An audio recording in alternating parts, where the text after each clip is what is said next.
Right. Okay. So what we're going to do tonight, first off, Keith's going to just run through the process on Affinity. Last month's PDI, when we critiqued them, various things got mentioned about some of the photos. And so we were just sort of saying how easy it was to make small adjustments to the photos. Just make this clear, nobody was saying there was anything wrong with the photos. It was just thoughts and just different people's interpretations of what you could do to maybe enhance it or make it a little bit different.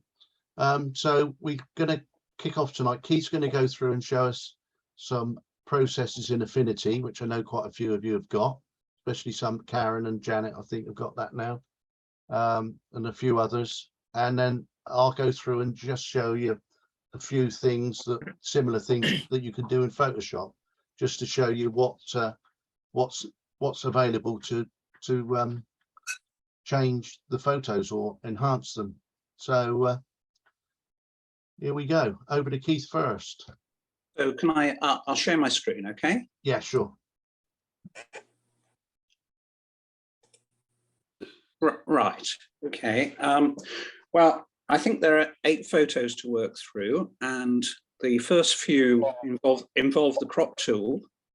And I wasn't at this session, but I can assume that Gary made these suggestions as our cropper specialist. Yeah. So several of them involve the crop tool, and there are some that involve some what I would call selective adjustments, just adjusting a bit of the picture, like making one bit of the picture brighter, or altering the saturation, or in one case I've been asked to introduce a blur. So we'll work through those later, but I think we'll start with the humble crop tool. It's really very, very simple.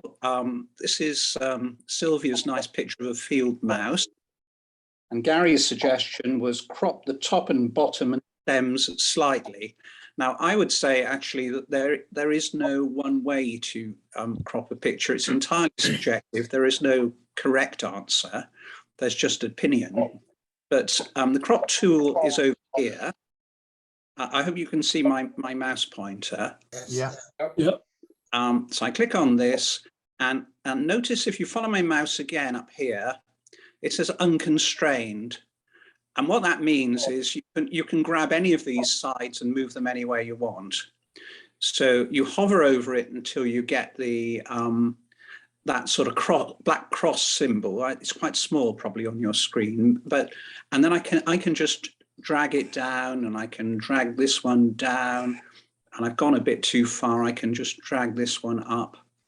So unconstrained means you can do anything you want with it, basically. So Gary, I think, is suggesting something a bit like this.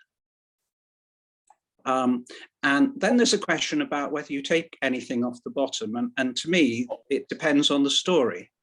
So if the story is this mouse is jumping from a great height, then the more you take off the bottom, the more you lose that story. So I wouldn't necessarily, I might just make it like that.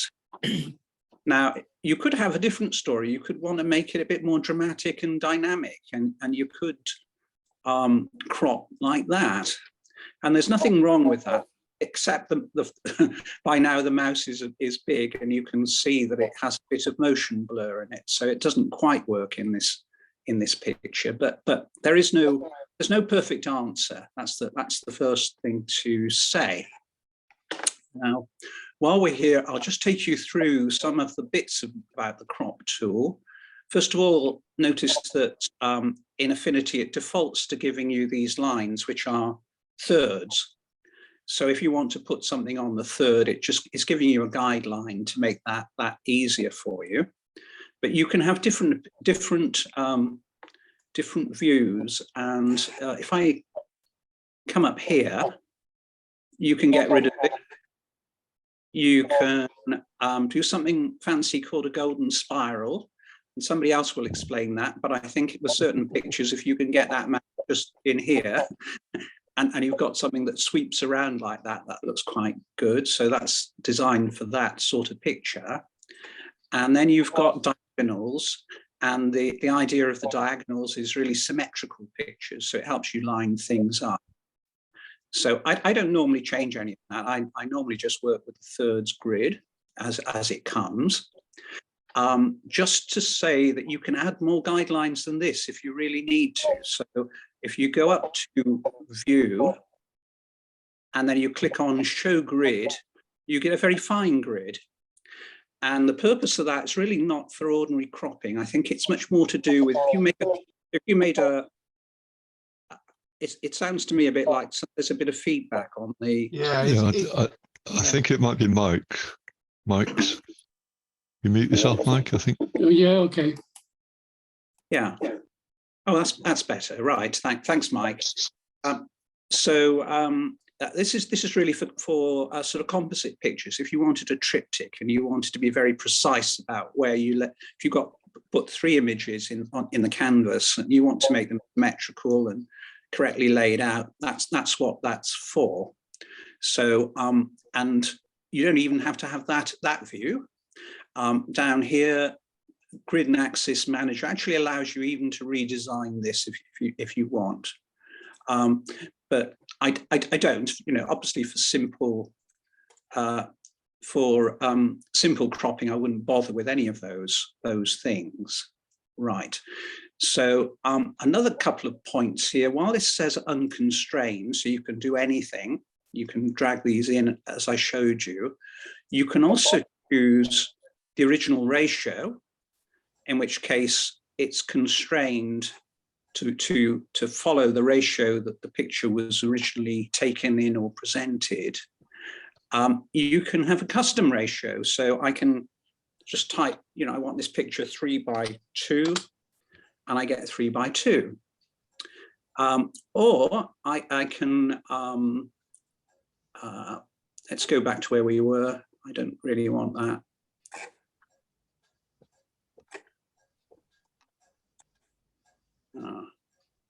Put it back where it was.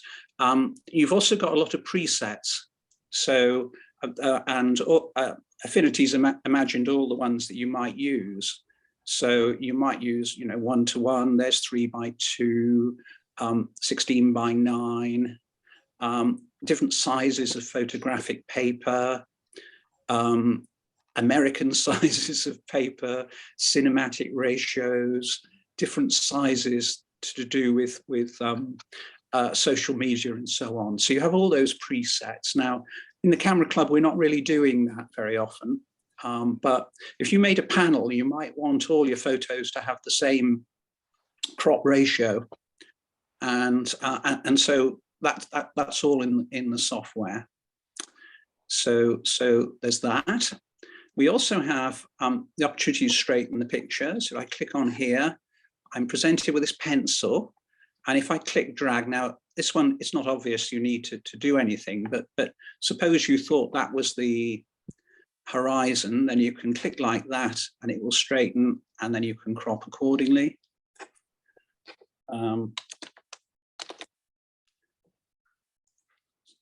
Go back to the beginning. What else have you got? Oh yes, another way of straightening is if you hover your mouse just above one of these nodes, you get, can you see that there's a black double arrow? Yeah. And if you click and drag, you can also just rotate the canvas. So with a picture that has an obvious horizon that's not straight, you can do it like that. And then a couple of other fine print things, really. One is that while we normally try and make a canvas smaller when we crop, you also have the chance to make it bigger. Now, why would you want to do that? Well, if you have one of these pictures where it's not true in this case, but if that mouse was annoyingly close to the edge of the picture, and you said, you had the criticism, oh, it needs more space to breathe, so you wish your canvas was just, you wish you'd taken the picture with a bit more space. Well, you can actually make the canvas a bit bigger. So you just drag it out and apply. And now you have this little problem here. this checkerboard has got no pixels in it, and there are actually, I'll show you two ways of filling that.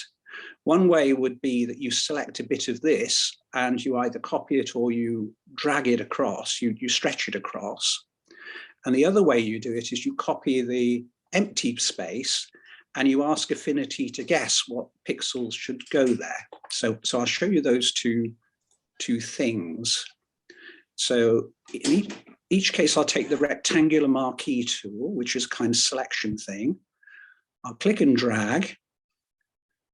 And having made that selection, I will copy it and paste it. Copy and paste.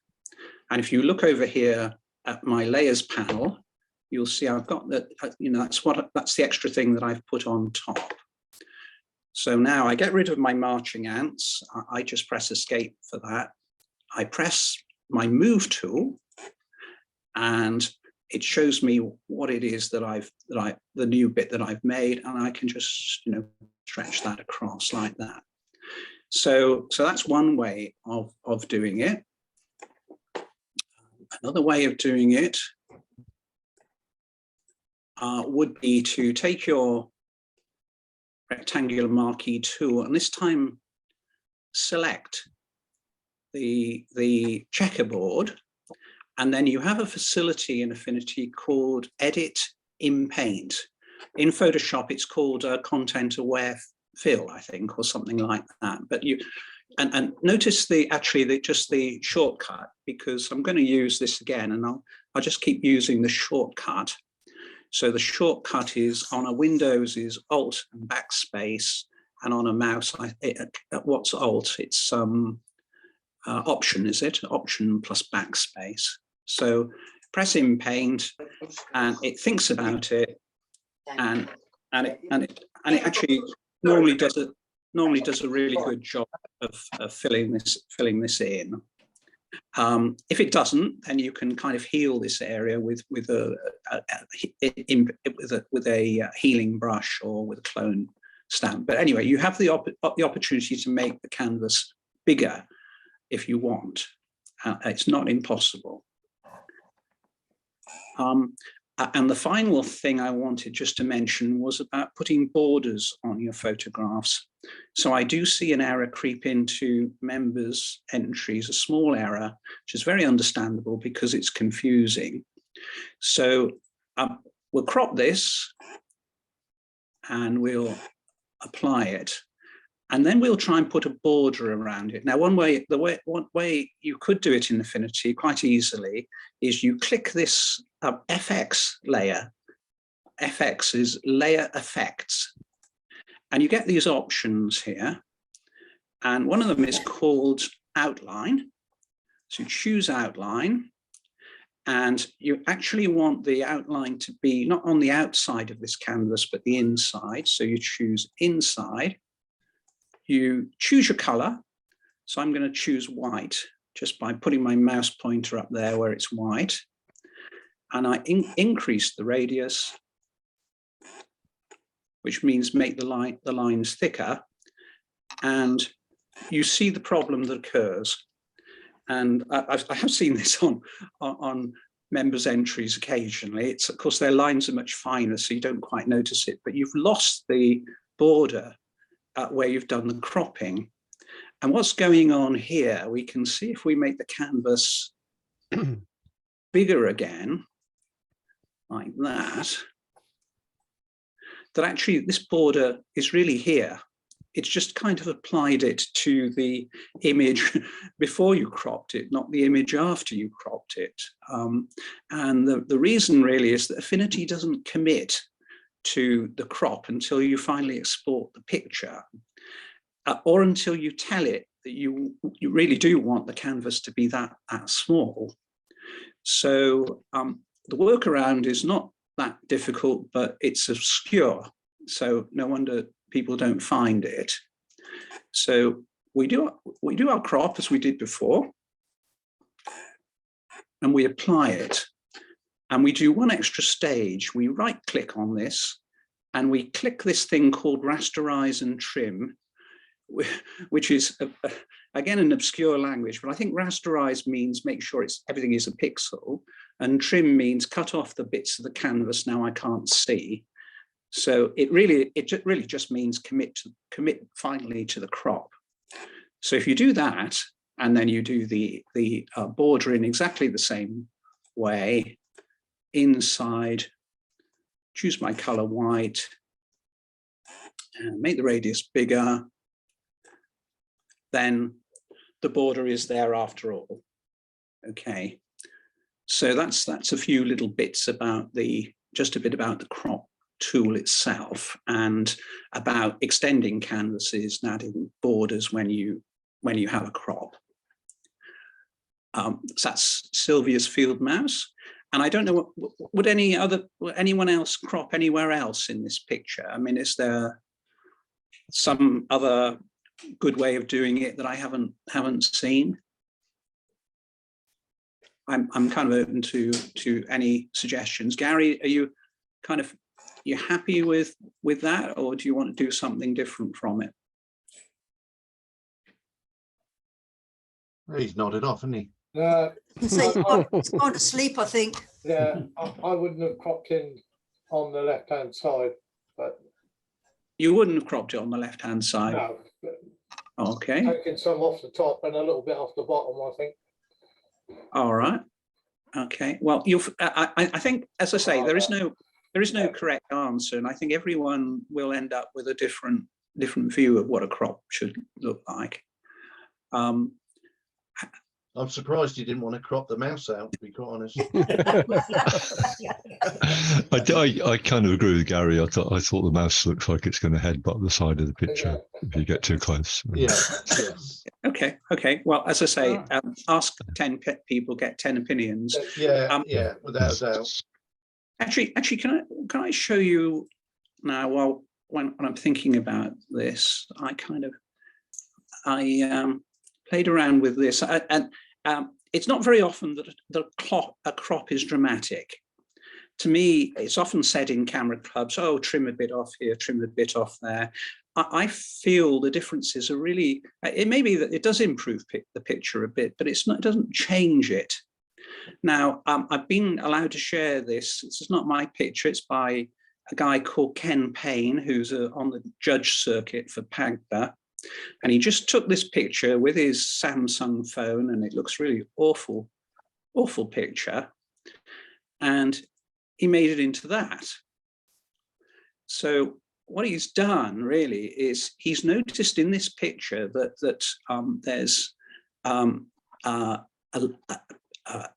stripe here, stripe here, stripe here, stripe here, and by cropping bravely here, he's kind of made a stripe here. He's done something else. He's turned the people round, I noticed and that. he's turned it into a black and white. He's added some grain and a border, and you either do or you don't like what else he's done with the picture. But I think my point is that he's kind of taken a picture that's nothing, and he's made it something. And I don't see many crops in the club that are quite as dramatic as that, but so it struck me as quite interesting. Anyway, we'll move on to another one. And this one, I agree with Gary. His suggestion was that the crop should, that this branch should come out of the corner of the picture. And I think that probably is right, because it just makes for a more dramatic picture if you have a strong diagonal running through your picture. And then there's nothing wrong really with trying to, sort of bring this in a bit more so that the diagonal actually fills the picture. So something like that. Now, it now annoys me that I've got this white spot up here and I've got these green leaves down here. So I would try and just tidy that up a bit. And I showed you the rectangular marquee tool, and I showed you the in-painting facility. I often use the freehand selection tool. So I just click drag around to make a selection, and I use the keyboard shortcut Alt and backspace, and a lot of these things disappear. And it's quite a good tool. So I have to go in a bit closer, but we'll see what job it makes of it.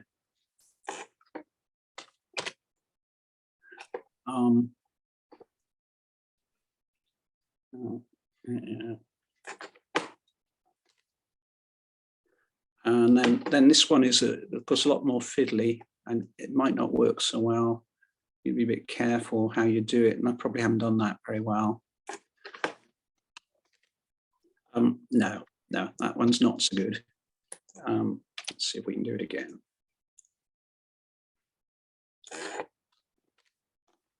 Yeah, okay. Leave it like that. But another thing you could do, of course, is to use a clone. Is just to use a clone tool. So you alt click and pick up some bit of canvas there and hide it, and spend a bit more time than I'm doing and get a tidy job. So there's the that's before, and that's after. And I do think that's a stronger composition, like, and a cleaner, simpler one without the distraction. So it's probably worth spending a bit of time and removing them. Okay. Yeah. Any comments from anybody else on that? Hi Keith, it's Dave. Yeah. Can you say you don't want to commit the crop until the last minute, or you sometimes have to, and I understand that. But like Photoshop, can you make a duplicate of the background layer, switch off the background layer, so if you screw up your cropping and permanent settings, you've still got your background layer to go back to, which is unharmed? Well, you can duplicate the layer, but all that's happening really is Affinity is kind of, it's showing you what you've asked for, but it's not, it doesn't remove, it doesn't throw those pixels away unless you tell it to. Yeah, but you did that to put the white border around, didn't you? You said pixelate and whatever else it was. Yeah. But my suggestion was, if that was done on a copy layer, once you got all of the editing done, before you did something destructive like the like the crop, then you could duplicate at that time. I don't think you could get a workaround the way you're suggesting, Dave. It's okay. Yeah, I don't think it would work. I mean, it puzzled me for a while why borders were disappearing, but and this is the only way I've found to sort it out. Yeah. Photoshop, the Photoshop crop's got a delete hidden pixels option or something when you're cropping. Has it? Okay. Well, that's the same thing as rasterize and afterwards. Yeah.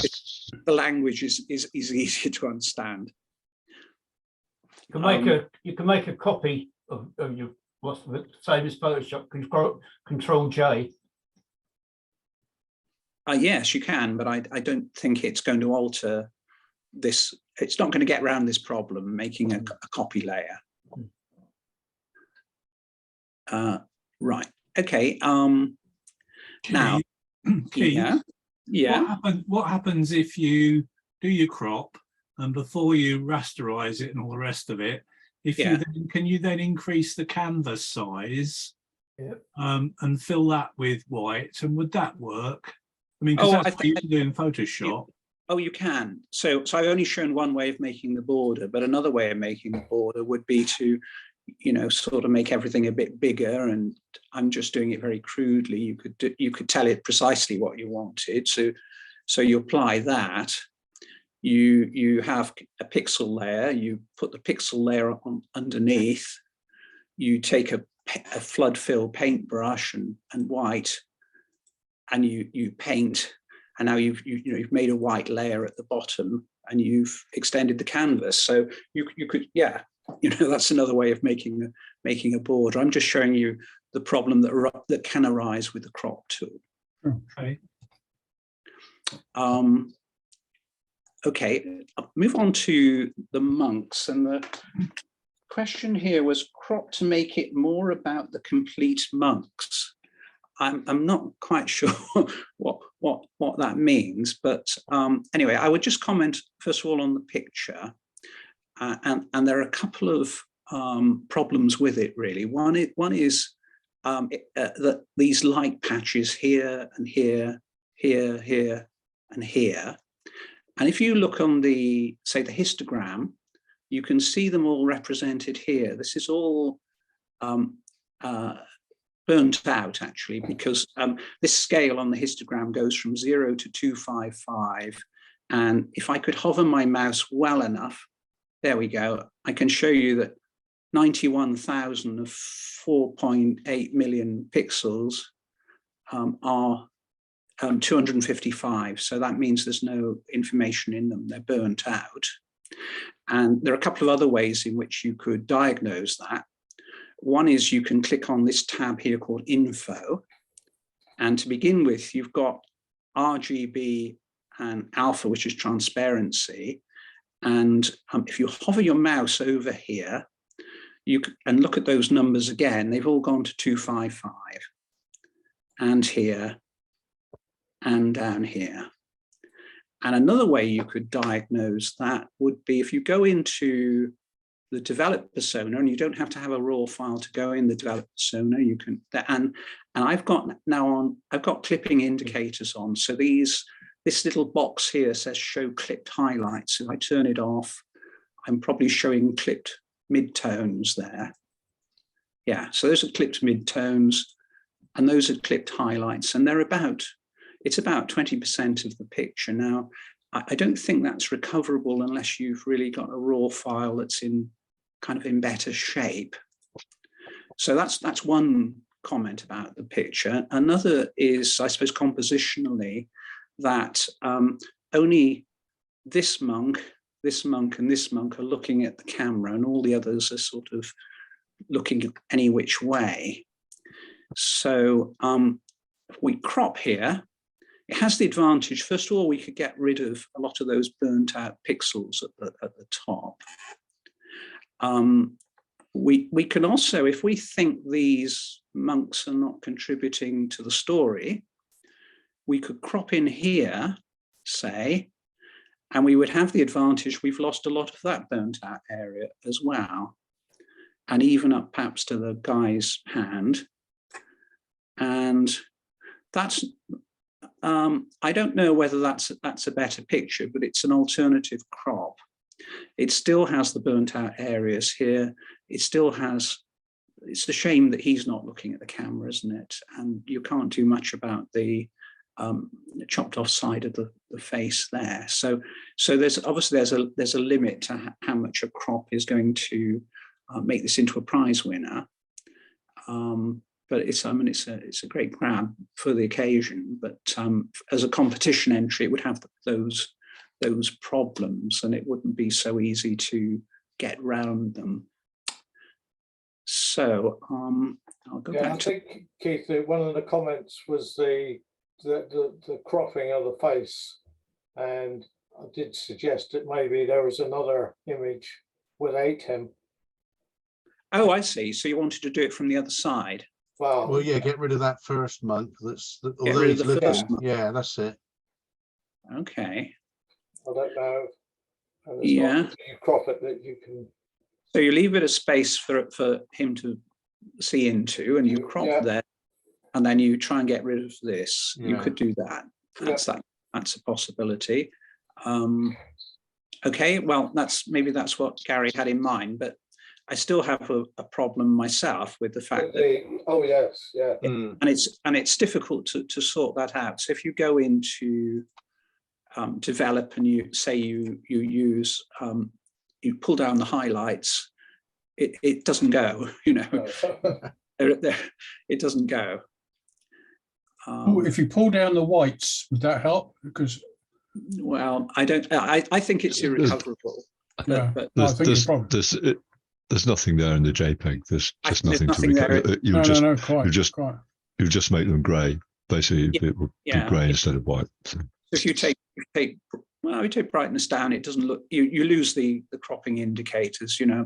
But it's if you printed it and it's 255, 255, 255. What happens is no print deposits in this area, and you just see the white of the paper underneath, which people don't like very much. Did you not dodge and burn on your flagstones on the ground? Well, I think it's too late. You see, I think the information is not in the is it not in the picture. So if it was, you know, 250, that might work.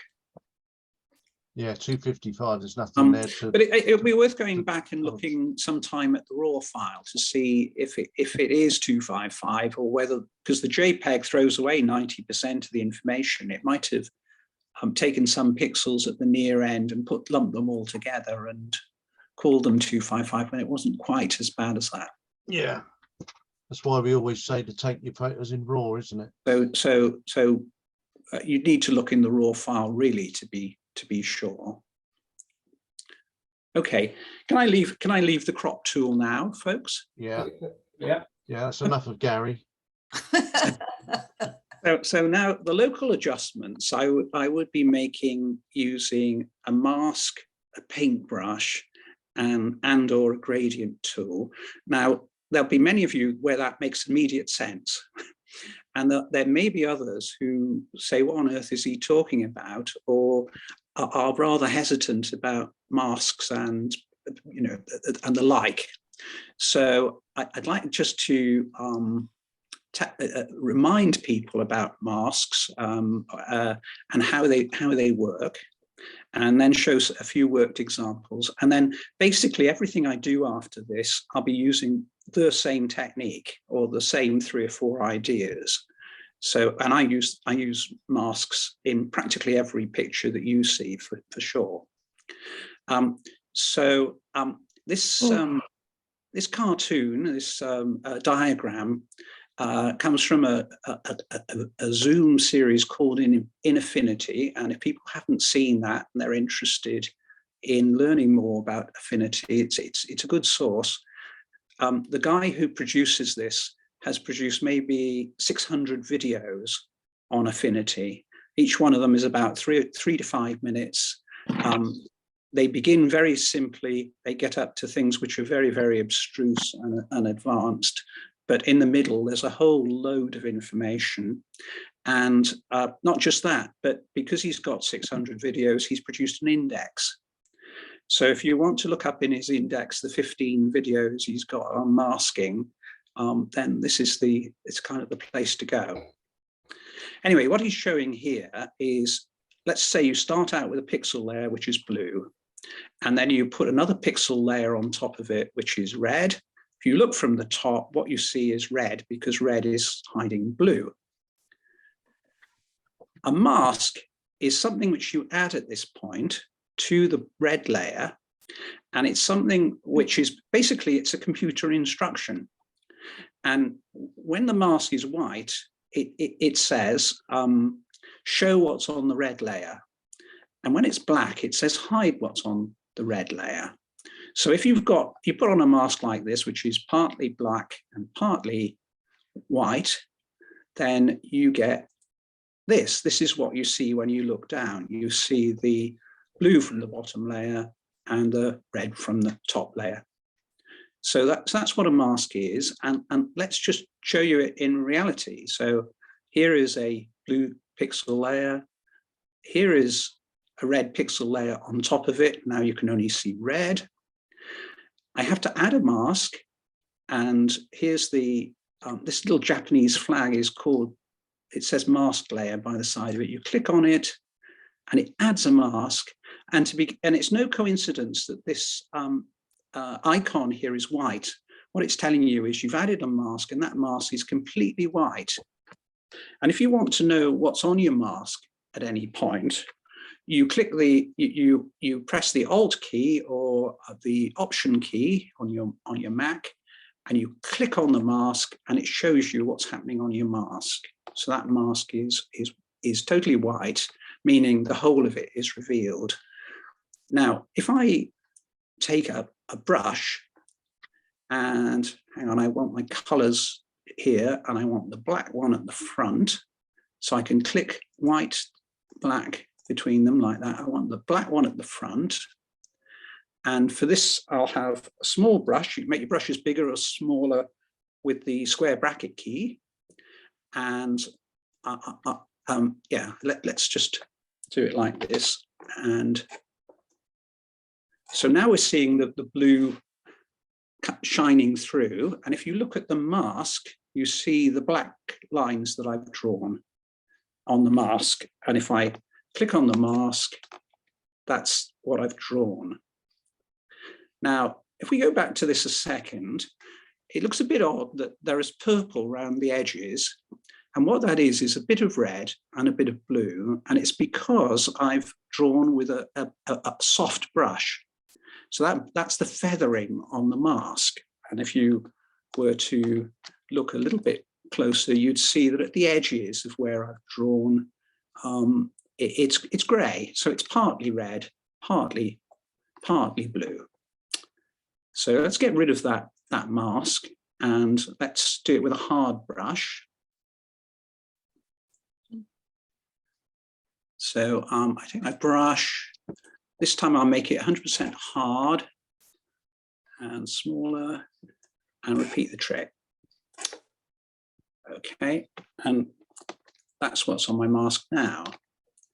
To get back to the normal view, you have to click somewhere else. So I click on any layer and I'll get back to the normal view. Go back to my mask, paint in white. And reveal. And that's what I have. Now that's fine. If I actually wanted mainly red with only a little bit of blue showing through, a white mask is a good starting point. But if actually I want mainly blue with a little bit of red showing through, I actually want my mask to be the opposite way around. What is black here, I want to be white. And what is white here, I want to be black. And the way to do that is layer, invert. So that's when people talk about inverting a mask, that's what they're talking about. And see, the shortcut here is Control-I on my computer. And it would be, what would it be? Command-I on a Mac. So now I have the mask the other way around. And what I have is the opposite. Okay. So now that might sound confusing. Let's do it with a real picture. And this time, just to add one more idea, and that's that while I had to add a mask in that example, you add a mask if you've got 2 pixel layers. With Affinity, all the adjustment layers, all the filter layers, almost everything I use actually already has a mask in it. So we will add a blur, and I will bring that up. Now my mask at the moment, this layer has a mask in it and it's already white. So all I need to do is to pick up a black brush, make sure I've got black at the front. I wouldn't normally paint in high hardness, I'd normally paint soft. So I'll just turn that down, make my brush a bit bigger and paint in. And hey presto, that's the magic of a mask, really. So I'm mainly giving blur to the picture, but I'm hiding it with a black brush just where I want, and I'm just hiding it in that area there. Now let's think about recoloring the lady's eyes with a mask. So we will try and turn them green. So we got the wrong color to begin with. So this is an adjustment layer called Recolor. I'll just move it over to green. I'll take the saturation down so it's, it doesn't look quite so bad. And now I have, this also has a mask, and that mask is white. And my problem is I don't want to be painting a lot of black. I want this mask to be basically black with 2 little dabs of white, don't I? So that's why we invert masks. So now I'm going to Control-I, and my mask is turned to black. If I click on it, if I Alt click on it, that's what's on my mask. So now I now need a white paintbrush. And I need to just have a smaller brush and start painting around the lady's eye as carefully as I can. Like so. A more formal way to do this would be to select the eyes, but I'm just doing it very quickly and easily for you. And if I look on, if I look on the mask, that's where I've painted. And if I go back to the layer and double click on it, I can tweak it. Beauty of it is you can just change things around till you get it exactly as you want it. Okay, so I'll come out. So now I've changed that lady's eyes with the mask. Now another thing you can do is you can select what you've painted on the mask. Now, why would you want to do that? Well, let me give you, first of all, let me show you how to do it, and then let me show you why. So I'm on the mask layer now, the recolor layer, that layer that gave green. And this time I press Control and I click on the mask and it makes a selection.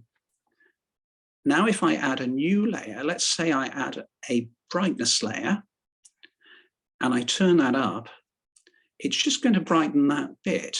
You can't really see it, but let's get rid of the marching ants. And that's what I've done. And if I Alt click on my mask, it's picked up the same as is here, you see. So I hope I haven't confused you. Let's try and consolidate that in a kind of list of what I've said. So if you've got a pixel layer, you need to add a mask, but 90% of the time using these adjustment layers and filters, you don't need to bother. All you do is you pick up a white paintbrush to show something if your mask is black. You pick up a black paintbrush to hide something if your mask is white. Oh, and then black and white gradients. Sorry, let's go back to the lady. I've missed something here. So we will try and we'll just change the background now. So we will put another recolor layer on. And this time we'll stick with this color, but we'll take the saturation down so it's not quite so painful on the eye.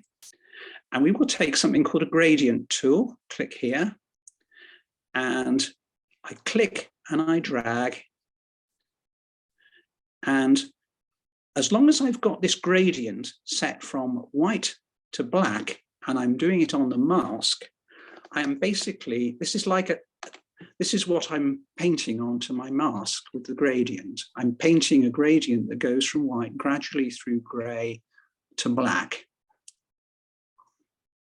Now, this gradient tool is a little bit fiddly, so it might start out with having different colors here, and you can set it to black and white by clicking up here and choosing this one and making sure that color is white, and choosing that one and making sure that color is black. Or you can click here, and that, I don't know whether you can tell, but that node gets just a little bit bigger, and you choose white from up here by clicking on your mouse with a white bit, and you choose, that one gets a bit bigger, and you choose black from up here. So that's basically, but once you've got a black and white gradient, basically you can paint a gradient on your mask instead of using a paintbrush. So I click away. What I've done is I've changed that background with a gradient. Now that gradient is probably going across the lady's face, and there's no reason why I can't combine my paintbrush and my gradient. So I can take a paintbrush, make sure it's loaded with black, make sure the brush is big enough, and just be sure that I'm not painting any of that red on the face where I didn't want it. Okay, so I missed that one out, but going back to this, you paint white on black to show, you paint black on white to hide. Black and white gradients do exactly the same thing. And these 3 or 4 shortcuts save you a deal of work. You know, I invert the mask all the time. Most of the time, I only want to add a little bit of an adjustment to a picture. So I want to start with a black mask and paint a little bit of white. Sometimes it helps to show the mask. Sometimes it helps to select the mask, and you can duplicate masks, and I'll show you an example of that. So I hope that's clear. What I'll do is I'll work through a few of the images and show you what I'm doing, and then if at the end you're still unclear, I can try and clarify again. So, oh, and sorry, one more thing actually. Start again. This is a lot of the questions were about lightening and darkening things. I use a curves adjustment layer, and I've given a whole talk on curves, which you can look up online if you've forgotten it. But basically, you pull the curve up to lighten, you pull the curve down to darken. Right. Now, what I would do here, let's say I want the lady's face light and I want the background dark. We have a picker tool. And if you click on the picker tool and you click and drag up, actually it knows where to lighten so it's lightening the face. What I would then do is I only want to lighten the face, but it's also lighten the background. So I would invert this mask, remember Control I. I would pick up a paintbrush, make sure it's white, and just paint on the face. So now what I've done, here's my mask. And look, I've missed a bit, so it's quite useful to look on your mask. Click away. So the effect is I've lightened the face a little bit. Now I want to darken the outside. Well, a way to do that would be to duplicate this mask. Control J, remember to duplicate. Then if we look on this mask, I want the opposite of this. So I'll invert, Control I. So now I have a curves that is really looking at the outside of the image, not the inside. And I just need to set that curve correctly. So at the moment I've got it, you know, because I copied a lightening, and I want to have a darkening. So I'll reset it, and this time I'll just pull the background down. And with those two curves adjustments, I've lightened one part of the picture and darkened another. Okay, so that's sort of what I'm going to do with your pictures, if you'll let me. So Chilboton Church, what I would do with this, to me, the picture is a bit dark. And if I look at the histogram, all the pixels are right down in the dark area. So I would use one curve to sort of lighten the picture overall. That's number one. Number two is the suggestion was made to lighten these shadows. So if I want to lighten these shadows a bit more, I would take a second curves. I would take my picker and I would just drag up until I've got the shadows looking as I want them to look. And then if I didn't want it to apply up here, you know what I do? Control I to turn the effect off, white paintbrush to bring it back just where I want it, like that. Or if I undo the paintbrush, I could also use the gradient tool, and it will be the same thing. Let's have a look on the mask. That's what I've introduced. So so those would be, with two curves, I've changed the picture to that from that. One global curves adjustment to lighten the whole picture, and one local one to adjust the shadows if you want. We take this picture, then the suggestion here was to darken the background and to crop it slightly.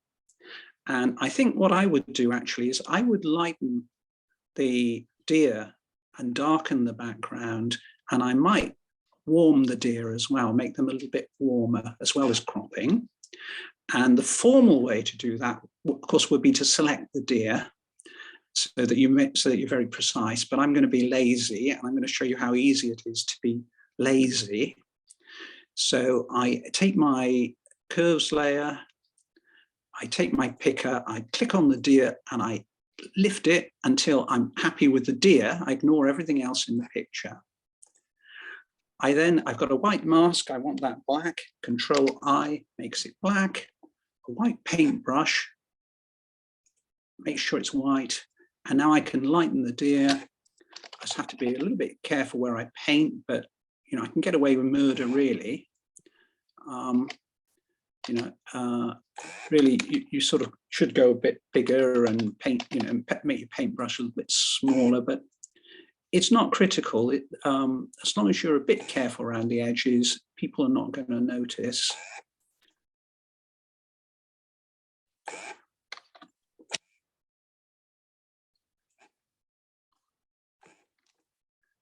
And around here, make my brush a bit bigger,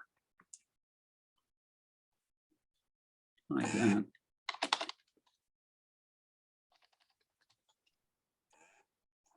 Like that. Now, I've done that very crudely, and this is what I've painted.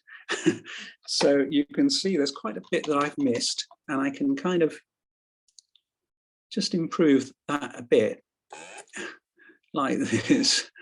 But it's not going to matter too much, I believe it or not. Let's go back. Yeah. A bit more white there, right, okay. So that layer's done that. I'm then going to duplicate and invert the layer to get the background. So Control J to duplicate, Control I to invert, check my mask, and I've got everything white is now, I've got all the background really. Click away to look at what's happening, click on the mask, and this time I want the curves, again, I don't want it to go brighter, I want it to go darker. So I begin by resetting it. I then take my picker and I make the background kind of darker. Let's have a look again at what we've got. So we've done that. And then, and all of these are adjustable each time. So if I want if I want my deer to be a little bit lighter, I can just pull that up a bit more again. And then if I select the deer, so now if you remember, I can select by clicking on the mask and control click. So I've selected what I painted, and this time I will add a white balance filter, say, and I will just warm the picture up a bit, but essentially only the deer. Escape to get rid of the marching ants, and that layer's done that. So those two curves and the white balance have changed the picture like that. And then I think I agree with Gary that I would definitely crop this, and it's a matter of taste where you would crop, but something like that. So we've gone from that to that, which is a really nice picture, isn't it? Yes. Very good. So and now the suggestion here was to lighten and bring out the detail in the castle, and I will use the same method. Now, actually, there's nothing to stop. Sylvia talked about dodging and burning. You can actually dodge and burn. This is another way of doing it, but it's not the one I'm showing you because I'm just trying to keep it to one technique, just to show, you know, it's like washing machines or word processors where you've got 15 ways of doing the same thing. It's the same with photo editing. So learn one thing well, I think, and then branch out. So I'm going to use curves. I'm going to use my picker. I'm going to click and drag to make the castle lighter. I'm going to invert the layer to make it dark. I'm going to take a white paintbrush. You see, I'm doing exactly the same thing every time. It might look difficult if you haven't done it before, but once you've done it a couple of times, it really is not difficult, and you get a great return for a little bit of work, really. Just brighten up that brickwork as well. And I think there's brickwork there actually that you might be able to bring out, and you can just selectively lighten. Dodging and burning is a bit the same as this in its effect anyway. And then I might darken the clouds, make them a bit more glowering. So I would take a curves layer, take my picker, pick something dark and make it darker, pick something light and make it lighter maybe, so more contrast. And now I only want it in the sky, so Control I, paintbrush, white paintbrush, make my brush bigger, and just paint over here. I might make the grass a little bit darker as well. And one thing you can do with dodging and burning and with this method would be to accentuate things like paths and leading lines. So if we go back to the layer that lightened, we could, just make this. We want to make this path up to the castle stronger. Particularly if it was a picture that favoured that, then this is a way of doing that. So 2 curves layers, 2 minutes, and changed it like that. I'm sure people would make better choices. I just want to show you how pretty easy the technique is. And then I think the suggestion here, Gary, was to crop out the gate and make the tree the main point of interest, and adjust the saturation. That wasn't my option. I think Okay, well, it wouldn't be my option either. I think I think it's very difficult to cut out the gate, because if you do, you haven't got much left, have you? No. And you haven't got any stem. You haven't got any trunk to it. So I don't think you can quite do that. For me, the thing that is the weakness of the picture is that this is a bit messy in this corner. Yeah, that was one of my comments. And to be honest, it is a bit difficult to get rid of that. You'd have to you'd want to do a lot of cloning or something like that. But let me show you a different thing that I would do. I would probably make the tree lighter and the surroundings darker. So we'll do that. We will take a curves. We will take our picker. We will lighten the center area. And this time I will use a different gradient. So I showed you the linear gradient, but you also have the choice of an elliptical gradient.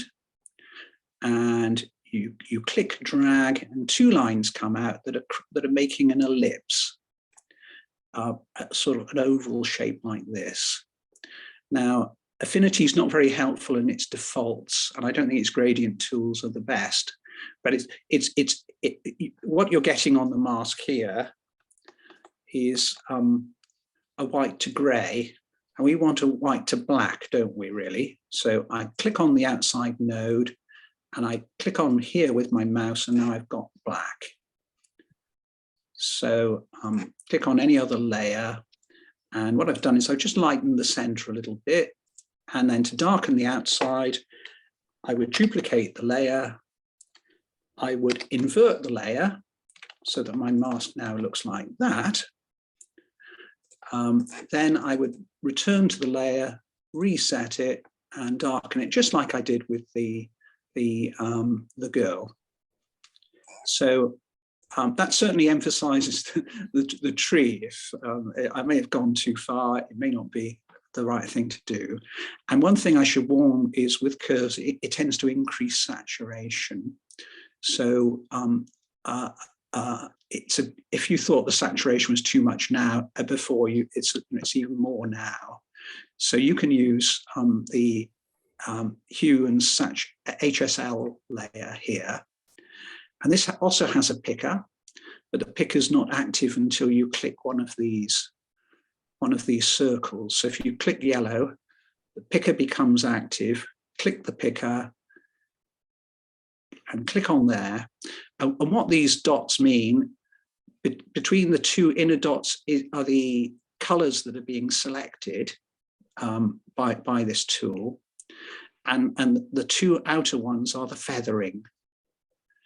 So you can actually check what you've selected. If you turn down the saturation to 0, what you can see is it's only the tree that's becoming monochrome. So that this picker's done a really good selection, and now you just reduce the saturation to taste. So that's that one, and the last one, fox me to begin with, because I don't do this, this one is I've been asked to introduce spinning wheels, and the way you do that, is you in blur. There's something called radial blur. So if I turn up radial blur, you'll see what's happening. And this term here, preserve alpha, this is about these corners. So with blur, you tend to get the corners end up transparent, which you don't want. So you click that. I don't know why they don't have that as a default, but that restores the corners, so that's fine. Now our trouble is the blur is around the center of the picture by default, and what you have to do is you have to click on the wheel and get the center of the wheel. So the blur is now around the wheel. So I want just to, and that wheel is starting to turn, isn't it? So I just want the wheel to turn. And my problem is, again, it's a mask problem. I'm showing this effect across the whole of it's a white mask. I'm showing this effect across the whole canvas, but I only want it there. So I do exactly the same thing. I control invert, and now I've got a black mask, and I pick up a white paintbrush, and I just paint on the wheel, and I make them spin. Now, I'd like to do the same over here. The trouble is that because this is the center of the spin, that won't look good. So what you need is you need to repeat the filter, but with another filter of the same that is centered on this wheel. So we just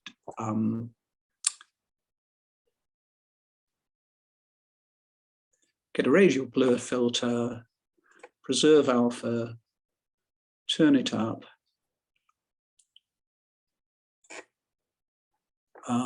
Make sure, by clicking, make sure it's centered on that wheel. Adjust it until that wheel is spinning like I want it to be, like that, shall we say. And then invert the mask. So Control I, and take my white paintbrush and just paint until that wheel spins. And then these are adjustable, of course. So if I double click on this at any, I want it to spin lower, I pull it down, and I'd go back and forth until I got both these looking the same and as I wanted them. So that was the exercise, but there is another filter, and this one is about panning. So if you want to make it look as if you've panned and you want to blur the background, then you want I think it's the motion blur.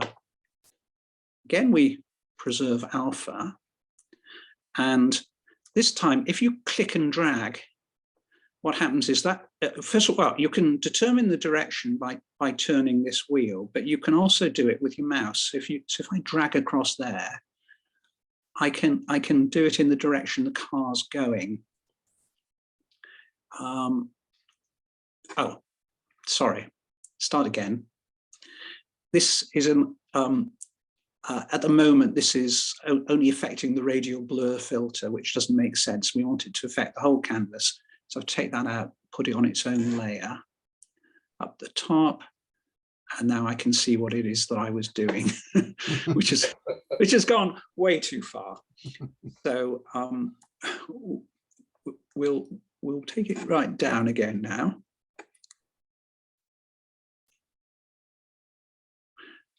There's a lag because it takes more memory than my computer's got, really. So is that working? Wouldn't you want to blur the track on the car? Yeah, I'm trying to blur the track. That's right. Yeah. Let's leave it like that. Okay. Okay. It's a mask problem again. I want the. It's a white mask. It's affecting the whole canvas. I don't want it to affect the car. I get a black paintbrush in this case, and I paint it across the car. And I think when my computer renders, you'll see that I'm kind of restoring the car. Yeah, that's good. And this time you do want it over the wheels because it's a different kind of blur. And well, if you're better at this than I am, you'll probably get a great job out of this. But basically, this is the principle. Okay. So. So that's it. Very good. That's really good. Thanks. Thank you very much. Thank you, Keith. Thank you. So are there things there that are unclear?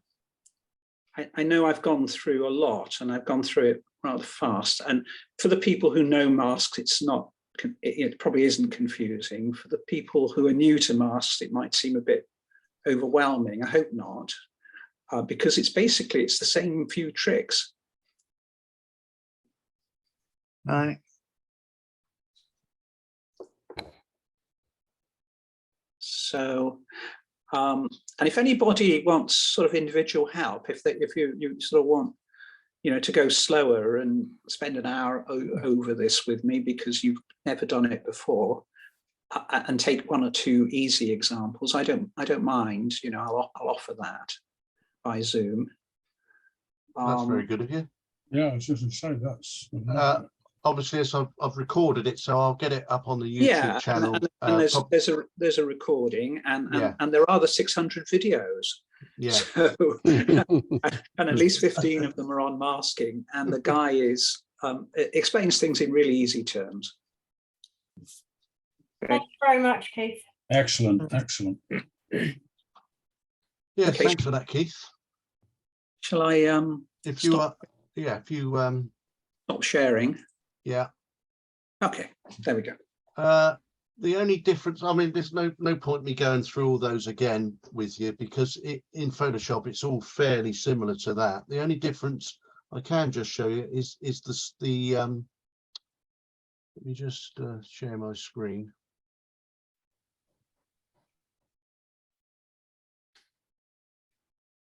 Where are we?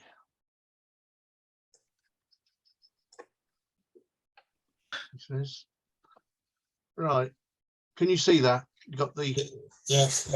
Yeah. So there's the picture again. What they've got on Photoshop is you have got filter. You can go filter, blur, gallery, and they have spin blur.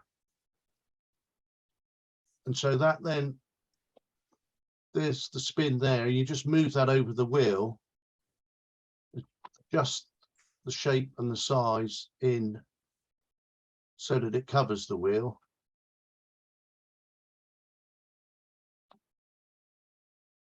You want to get the tire in as well. And then you've got the blur angle up the right here at the top where you can adjust how much blur you've got on that wheel.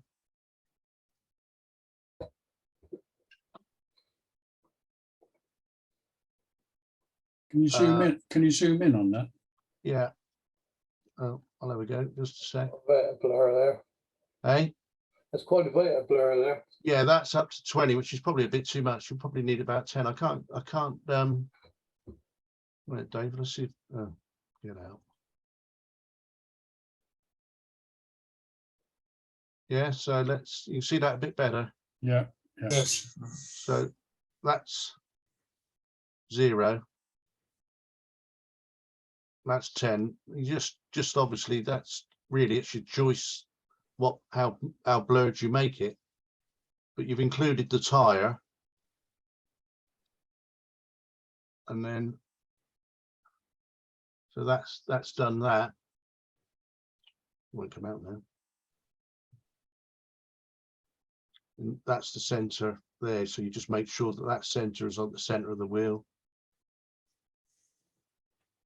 Spin blur. And that's that done. Whoop.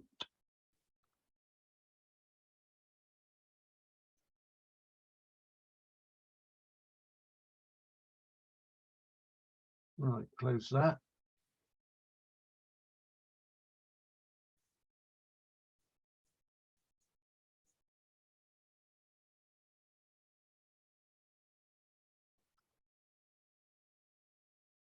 And then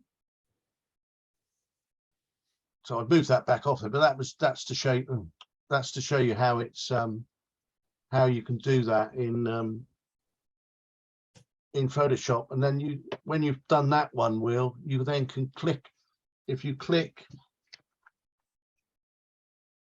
Alt and Control, you can then copy that and move it to the other wheel, and that will then put the blur on both. It copies across the blur you've done. That's the only difference between what Keith did and what you can do in Photoshop. So that just allows you to just blur the wheels. And presumably you can alter the direction of the spin. Can you left-handed or well, clockwise or anti-clockwise? Yeah. How can you tell the difference? Well, you probably can't. Because it's with the wheels going forwards or backwards. Yeah, I accept that, but how can you tell the difference with that level of blur? Pass. Yeah, don't know. It'd be interesting, wouldn't it, to blur one going one way and blur the other wheel going the other way? See if anybody notices. The thing is, it's kind of fake if you're panning as well, because when you're panning, the bottom blurs more than the top, or maybe the other way around. I'm not sure. I'm confused, but when you pan, effectively one side of the wheel blurs more than the other because you're moving in the same direction the wheel's moving. One side of the wheel is moving. That actually makes sense. Yeah. But I think just blurring them. We just thought that then that gives it a bit of impact in the. As Martin said, the car was going quite fast. Yeah. But if you're a bit nerdy, you'll notice. Yes, yeah. You'll notice it's fake. Yeah, well, quite, yeah. If you're that nerdy, go and take your own picture. That's what I say. Yeah, get a shutter speed right in the first place. Yeah. Yeah. The only other one I wanted to touch on, which I didn't give Keith to do, which was his herring boats on Holy Island, which was that was the original picture there. Yeah, that was the original picture that Keith presented, and I said it would look nice with the church or the castle in the middle of the two boats and just tidy up a few things here. And that was what I just did that.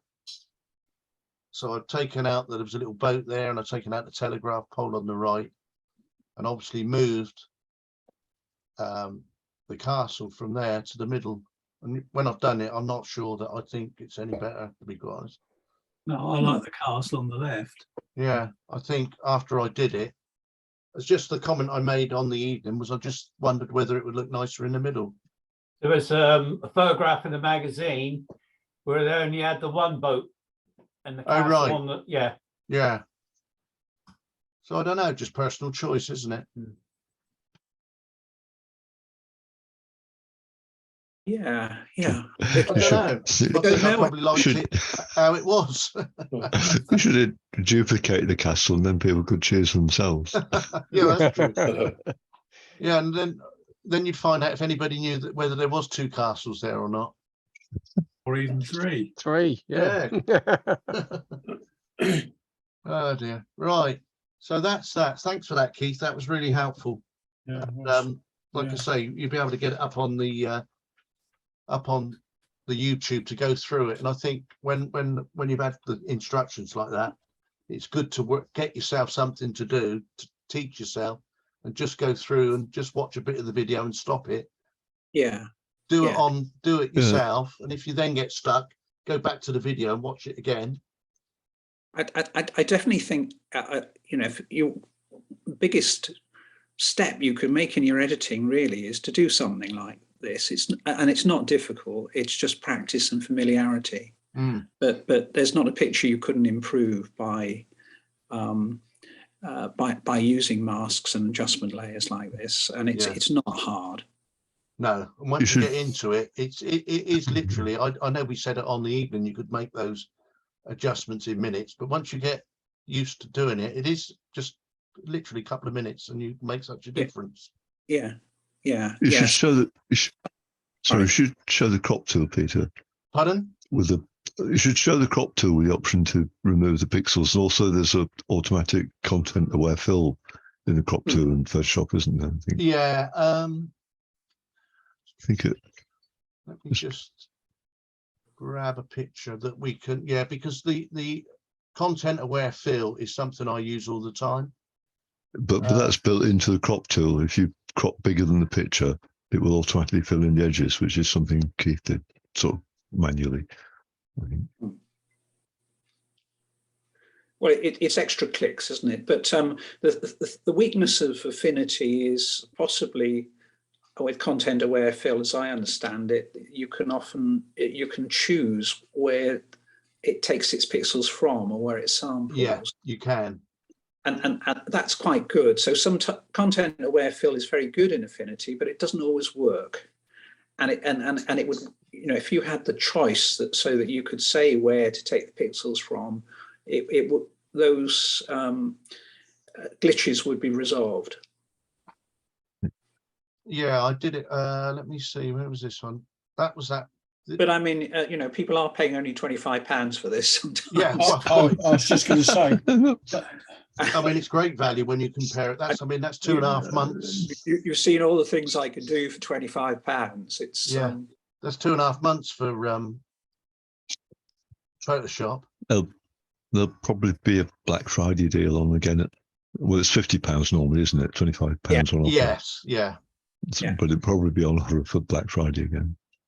Just use a crop tool, Peter. Well, let me just get another anyway, and then you see the options, I think. Oh yeah, crop Gary's. Right. Yeah. Okay. And you've got those two options at the top: delete crop pixels and content aware. Yeah.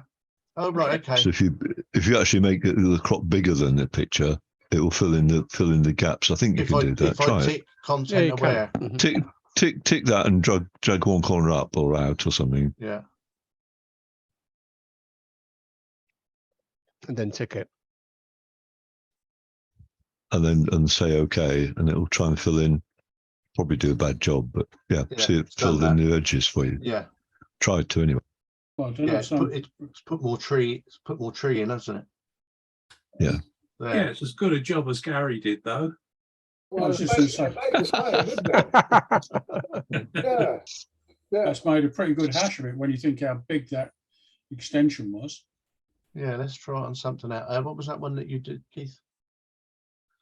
Oh, so I've got Sylvia's up here, I don't think. Hang on. What's that one?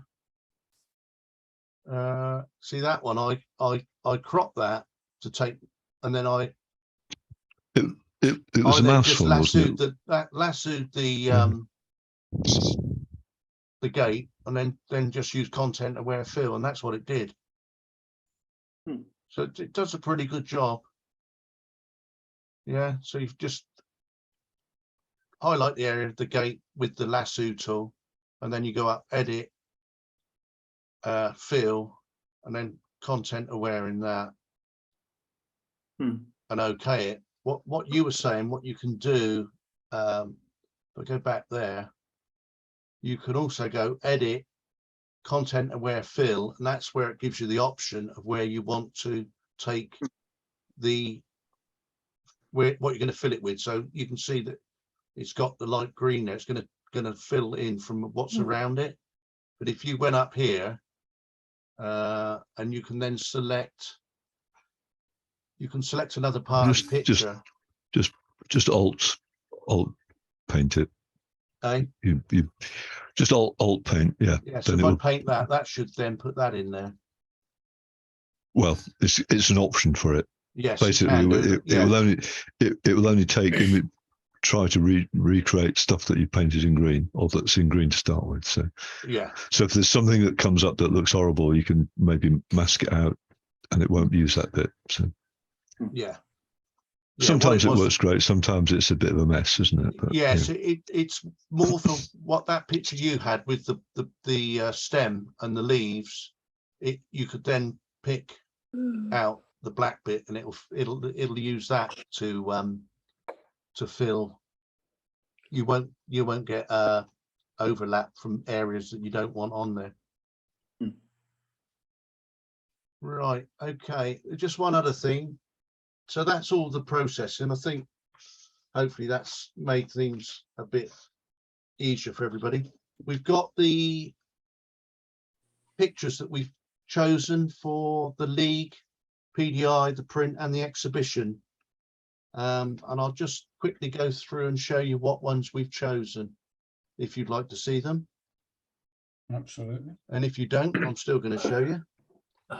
Right, PDI league pictures we chose.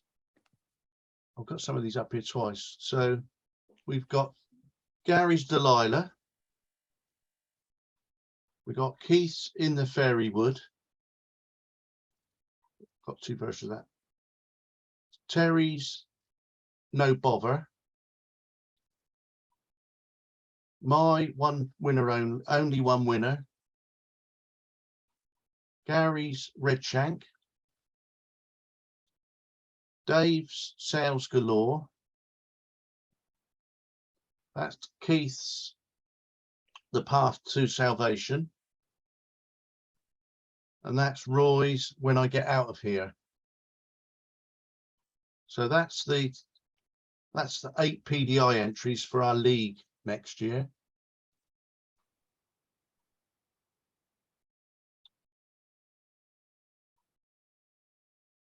And then the print, I've got 2 copies of each of these up here. So we got Dave McGill's Freckle Tricolori. Tricolori. Well, yeah, okay. One of them. Planes in a nice pattern.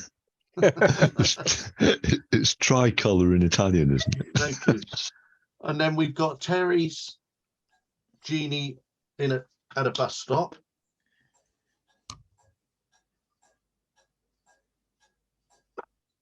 Nope, something's on the clock. And then we got My Godwit's Fighting. Keith's Gotham City.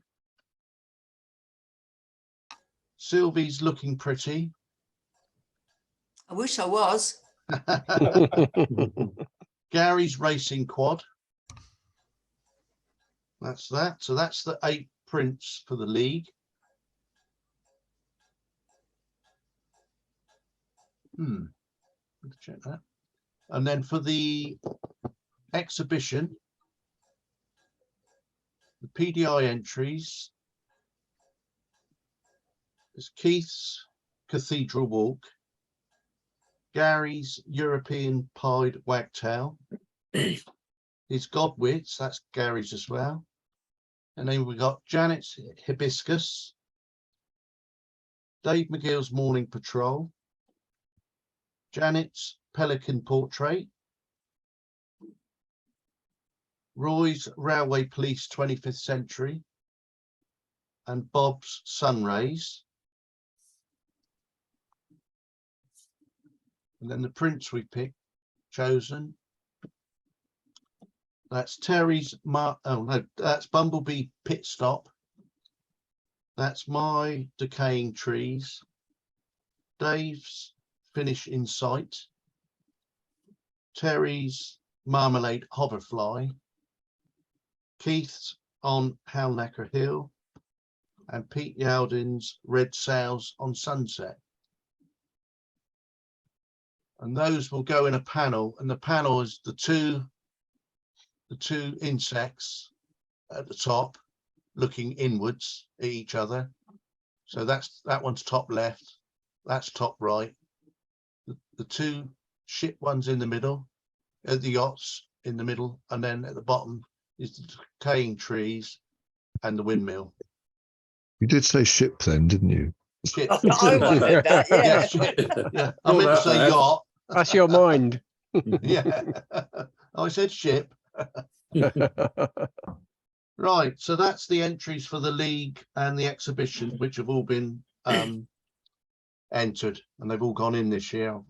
I've made the cut-off time. I'm getting better. Keep practicing. Right, I think Good, that's thanks. it for tonight.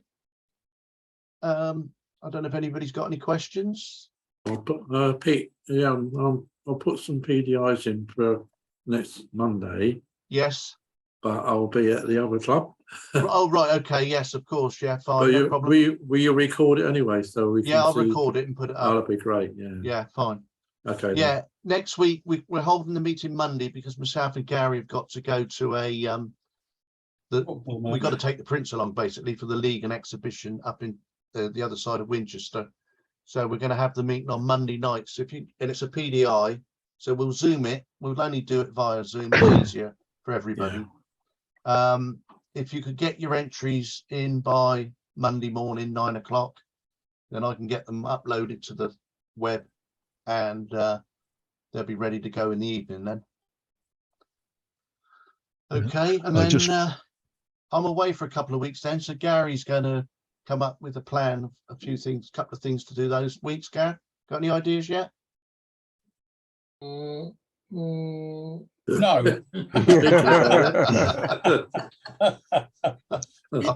I just put Reassuring, two isn't it? links. I put two links in chat. One, the Yeah, Cotswold Mount Place is probably the very popular place. So yeah, it'd be one to compare prices with, and they do all sorts of stuff. And the other one, Wessex Pictures, are actually in Lymington, and they're the sort of wholesale place. yes. But if you ask them, tell them you're a camera club, they'll give you an account. You have to have an account to see the prices. But if you tell them a camera club, they'll give you an account. You have to set one up, but they're not as fussy as they appear to be with dealing with the public. Yeah, that's great. But they offer, they've got computer controlled mount cutting things, so they sort of offer custom service, but I imagine it's not very good value for money, but they're probably good prices on big boards that you'll have to cut up yourself. So Yeah. whatever. Okay, lovely. Thanks for that, Terry. Are you going to Okay. send, sorry, were you going to send an email for people to request if they want some mount board? Yeah, I did. I sent it out to everybody. I got 4 replies from 29 members. Okay. Yeah. Yeah, it depends on whether it's a good price, isn't it, though? Yeah. That's you can't. Well, and also whether the week before you went and bought 10 boards like what I did. Yeah, quite. Fine. Okie doke. Okie dokie. See you next Right. time. Yeah, Dave. Yeah, everybody. Dave and Gary, do you want to hang on for a minute? Yeah, okay. Right. Thanks a lot, Keith. Okay, thanks, Keith. Yeah, Thanks. That's Very Keith. good. Thanks, Okay, Peter. yeah. Yep. Bye. Good night. Bye. Good night. Cheers. Right. All right. Night.